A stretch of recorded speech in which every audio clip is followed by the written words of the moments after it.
My wife got drunk at her work's Christmas night out and was seen holding hands with a guy from her office, but when I asked her about it, she said she didn't remember anything past 8 p.m. that night. My wife, 36F, and I, 40M, have been together 5 years and got married last year. We definitely have our ups and downs, but we're generally happy. On Friday, she went out with people from her work for Christmas drinks and arrived home around midnight, absolutely hammered. She said she just had a good time and went straight to bed.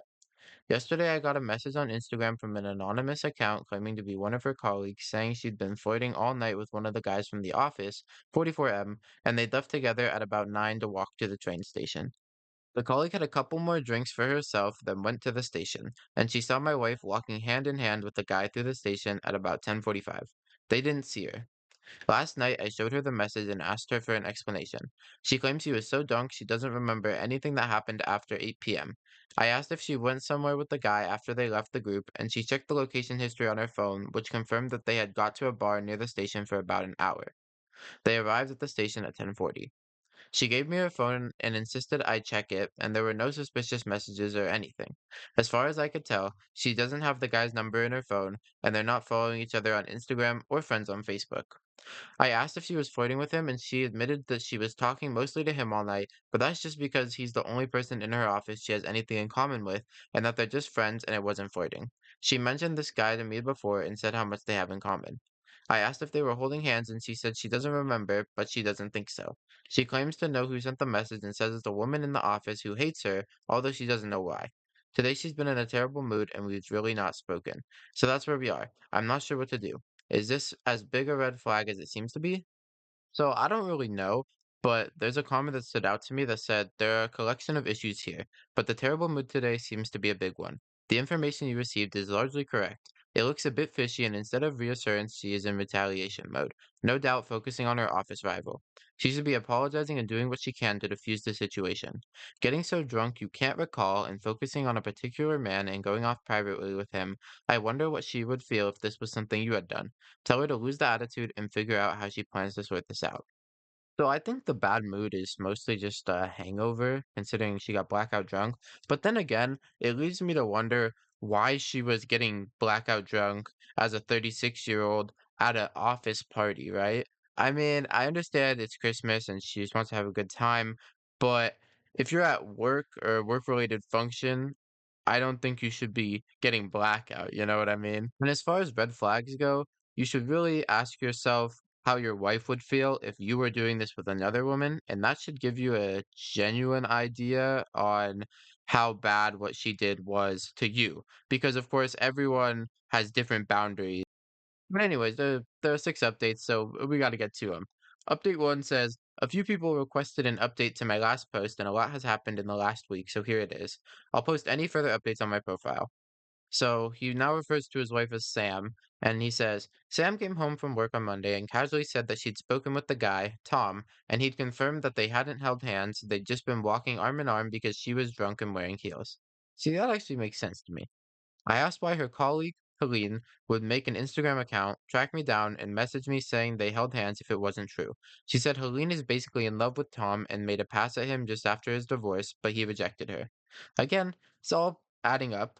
I asked why Helen would feel threatened by her. She said because her and Tom are friends and Helene's a crazy jealous bitch as evidenced by the Instagram messages.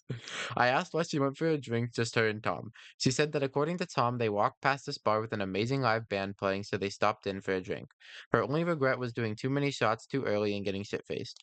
The next day, she went shopping after work and came home with a new dress. I asked what the occasion was, and she said her work Christmas party. Last week was just drinks with the people from her office. The company's Christmas party is on Friday. Apparently, she'd mentioned this.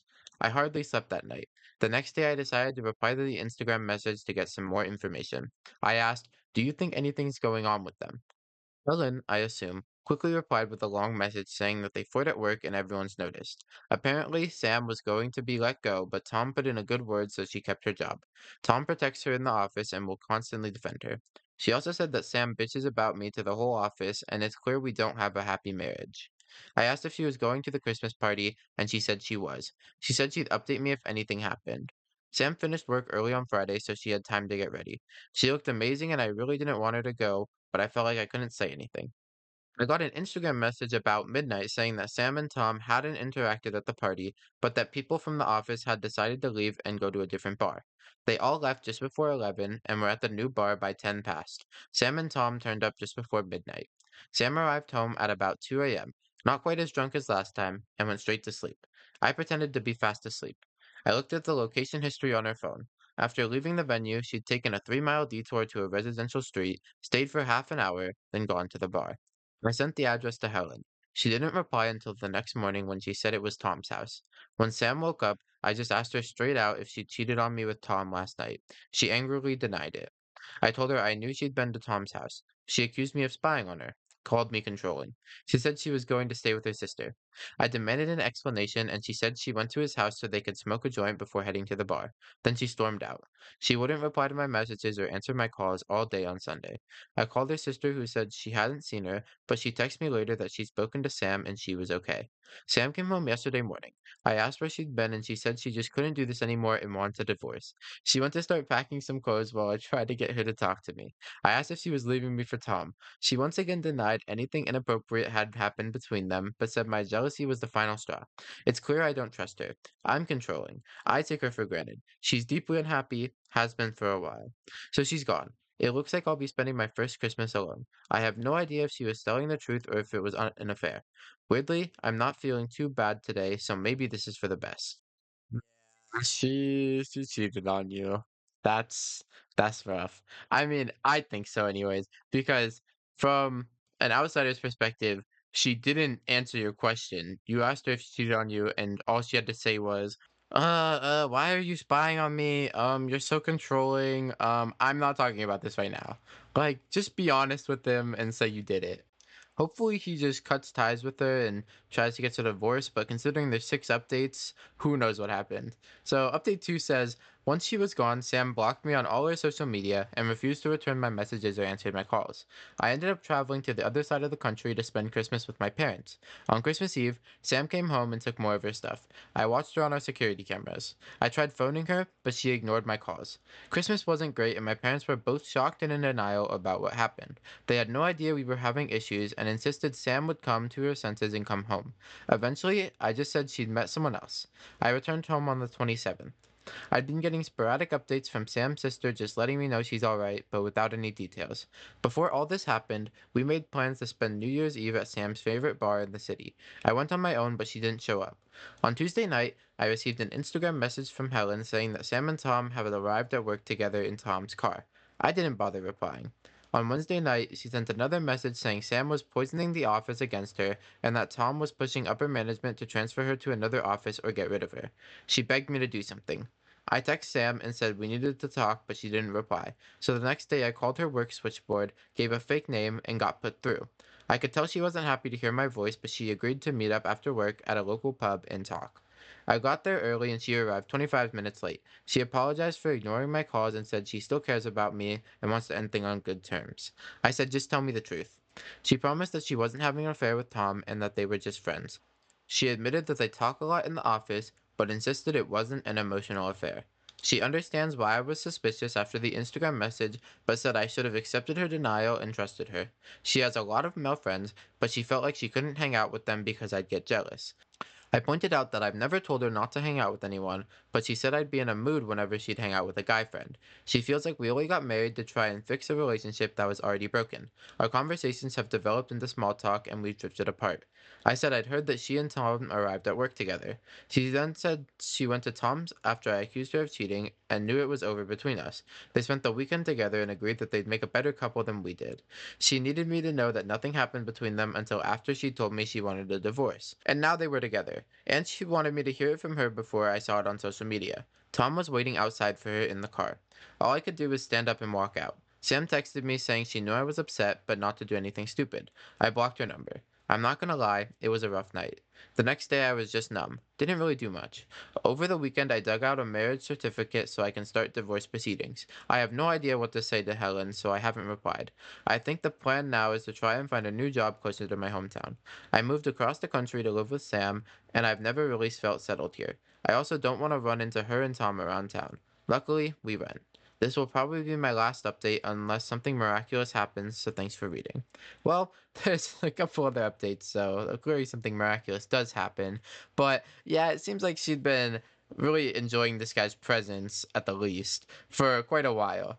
Most people don't just get divorced and move on that same day, you know? She always said she got divorced and then she went to Tom's house. Like, yeah, something was going on behind the scenes, and she basically exposed herself by doing that. So the situation sucks, but I can't wait to hear what happens in the next updates. So, update 3 says, what are the potential consequences of IVF fraud? My soon to be ex wife is pregnant and has suggested to her friend that it's mine. Oh, that's a horror story in one line right there. The only way this is possible is if she has our final frozen embryo implanted without my permission. If that's what she's done, then either the IVF clinic hasn't asked for my sign off or she somehow convinced them that I've granted permission. When I left our shared house in January, I couldn't find my passport, so it's likely she has it. I'm waiting for a call back from the clinic, but I'm freaking out and want to get an idea of the potential consequences. Could she still get sent to prison? What will happen to the clinic? What happens when the baby arrives considering the circumstances? We're in England. Thanks. Edit. I've finally spoken to the clinic manager, and it seems this is all down to my own stupidity. When our last embryo didn't take, we signed all the paperwork a few weeks later to do the final transfer. My wife then developed some hormonal issues, so we paused the process until she could get it sorted out. Then, for various reasons, we decided not to proceed with the transfer, which she told the clinic. Apparently, they just paused the process for up to 3 years in order to protect our deposit, and the consent forms remain valid. My wife had the transfer 6 weeks ago. Wow, that's crazy. I guess for additional context, this update was 4 months after the last one. And the fact that the wife would do this, even though they're not even like together at all, doesn't make any sense to me. Like, what happened to your happy new life with Tom? Like, come on now, you can't do that to Tom now that you've done this to your ex-husband. Unfortunately, update 4 isn't helping my sanity at all. It's titled, I'm about to move back in with my pregnant ex wife. How can we make this work? So, I already know this is not gonna be good. Alright. My ex wife is pregnant with our first child due on Christmas Eve. There's more detail in my profile, but essentially, we broke up last Christmas and I moved back in with my parents 200 plus miles away. She started a relationship with a coworker, which caused so much drama at her work that in February she reached a mutual agreement that she would immediately resign in exchange for 6 months' salary. But what he fails to include is that this is the same guy that she had an affair with. So, yeah. The relationship ended and she used the settlement money to restart the IVF process we'd paused years earlier. I guess she might have been thinking that this would rekindle their relationship or something. When I found out she was pregnant, I contacted the IVF clinic who explained that the contracts we'd signed at the start of the process were still valid and they hadn't done anything wrong. I disagreed, and thanks to the advice/recommendations of r/Legal Advice UK, I hired solicitors specializing in clinical negligence and contract law. They managed to negotiate a settlement with the clinic in lieu of legal action, and my ex and I ended up with about 80K each after fees. For context, that's British pounds, and the conversion to that to USD is about 107 grand. So they walked away with quite a big settlement. Plus, the clinic updated their processes to require consent be reconfirmed by both parties before any embryo transfers takes place. For the last 4 months, I've been in regular contact with my ex, discussing settlement negotiations and traveling down south for scans. When I asked why she did it, she just said that she knew this was her last chance to have a baby, and when she came into some money, she took it as a sign that she should go ahead with the embryo transfer before I remembered to withdraw consent. Since she's been diagnosed with bipolar disorder, which in her mind has absolved her of any responsibility for her actions. Yeah, I mean, that's not a good way to look at BPD, but oh well, it's his wife we're talking about. She's desperate for us to get back together and raise our son as a family. I'm not interested in being a couple, but I obviously don't want to be 200 miles away from my son. I've got a new job, so I really didn't want to move back down to Hampshire, but she's willing to move up to Yorkshire as long as we live together. I hope I'm saying those right. I think I am. They're somewhere in the UK. so we agreed to spend the settlement money on a house in my hometown. I picked up the keys last week and I've been furnishing slash decorating in preparation for us moving in next week. My ex has no friends or family around here and no job.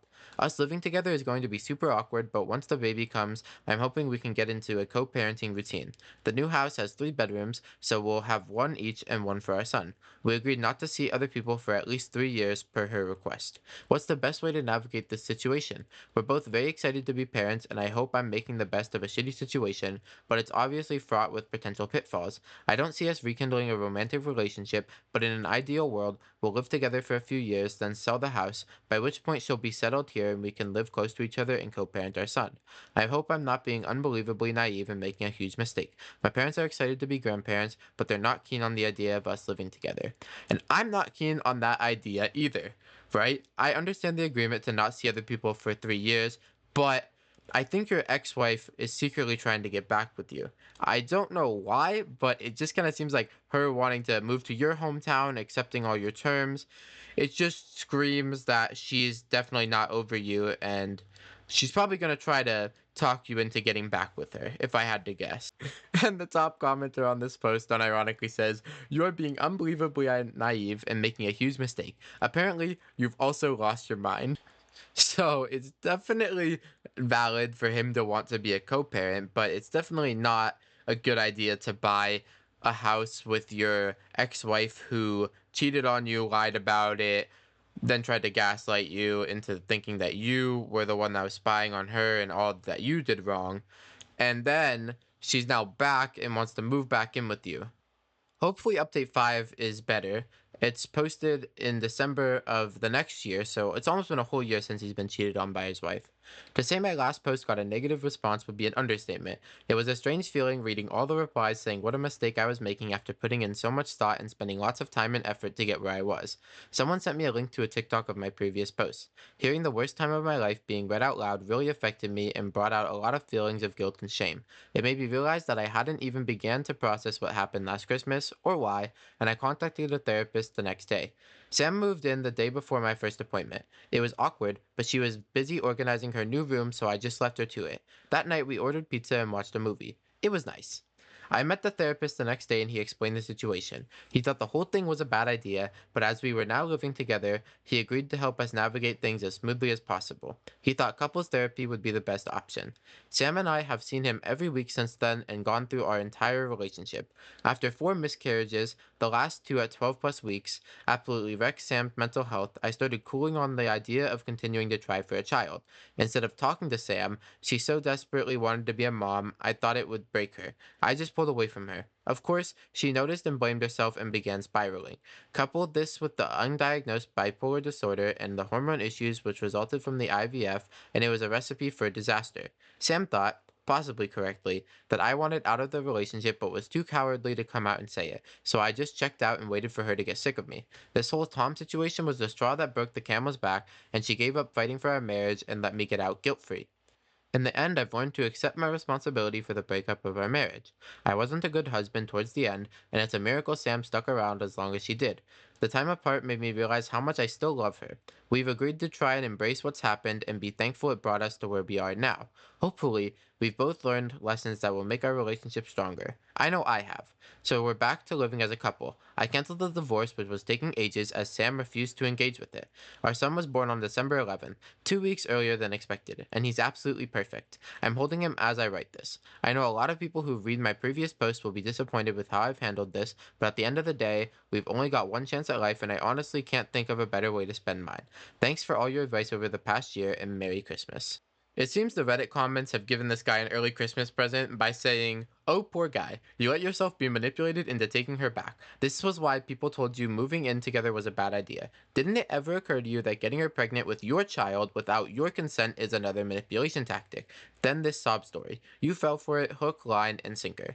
Yeah, definitely she just gave him a fishing pole for Christmas and he took the bait. I mean, there's no other way around this in what I'm thinking, but there's still one more update, so maybe it will all be happy and they will live happy ever after. But let's see. So, 5 months after that, he writes, "Can I take my son out of the country without his mother's express permission?" My wife gave birth to our son in December. She suffers from untreated BPD, and after Christmas, she developed severe postpartum depression. We agreed that she'd go and stay with her mom for a week as she was spiraling and needed a break. She never came back, and we're no longer in direct contact. Wow! What a shocker! Our last conversation was over a month ago, and it didn't go well. She apparently has no interest in being in our son's life or even getting updates on him. As far as I know, she's still living with her mom 200 plus miles away.